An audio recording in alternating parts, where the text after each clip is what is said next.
Hello, everybody. Welcome back to another episode of 5 Minute Gaming News, the show that may or may not be 5 minutes. Today in the news, Nintendo is bringing down the hammer, or should I say, Master Sword, by issuing a series of patents surrounding Tears of the Kingdom. According to an article from Automaton, the Japanese gaming giant has made public a grand total of 31 patents linked to Tears of the Kingdom in recent weeks. Some of the patents seem to indirectly address a number of Link's newfound Zonai powers, while others deal with the behavior of players' companions, and more generic aspects of the open-world adventure game, such as the game's physics and how the thrust of rockets and fans is governed.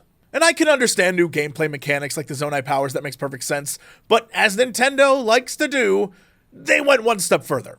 A separate patent appeared to describe the loading screen that occurs during fast travel, which first shows a rendering of the player's current position on the in-game map before shifting perspective to the region of the world that the player is warping to. And sure, after Breath of the Wild, there were a lot of copycats of that game. And I understand Nintendo is worried about copycats of Tears of the Kingdom, considering all the cool, neat little things they added to it. But some of these things, like load screens, seem less about copycatting and more about affecting modders in the modding community. Like if you're making a mod and that mod features any of these things or could be relatively construed as any of these things, they're gonna come for you. I don't know, it isn't like a new thing to patent a game system, right? Back in 2021, Warner Brothers patented the Nemesis system that was used for Shadow of Mordor and Shadow of War. And because of that, if you're a designer trying to develop a game that has a similar system, you gotta get a license from WB. It's easy to want to understand protecting intellectual property, I get it.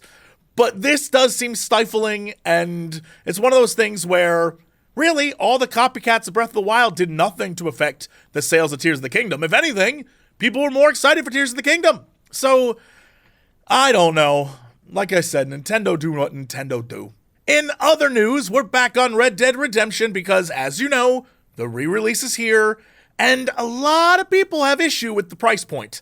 Take-Two, however, doubling down. When asked about the game's $50 price point on PS4 and Nintendo Switch, CEO and Chairman Strauss Zelnick shared, "That's just what we believe is the commercially accurate price for it." After Take-Two EVP of Finance Hannah Sage pointed out that the Switch and PS4 versions also included Undead Nightmare, Zelnick added that Undead Nightmare was a great standalone game in its own right when it was originally released. So we feel like it's a great bundle for the first time and certainly a great value for consumers. Which, sure, I guess, except there's a flaw in that, because over on Xbox, you can buy the backwards compatible version of the game, the original, and the DLC for a grand total of $40.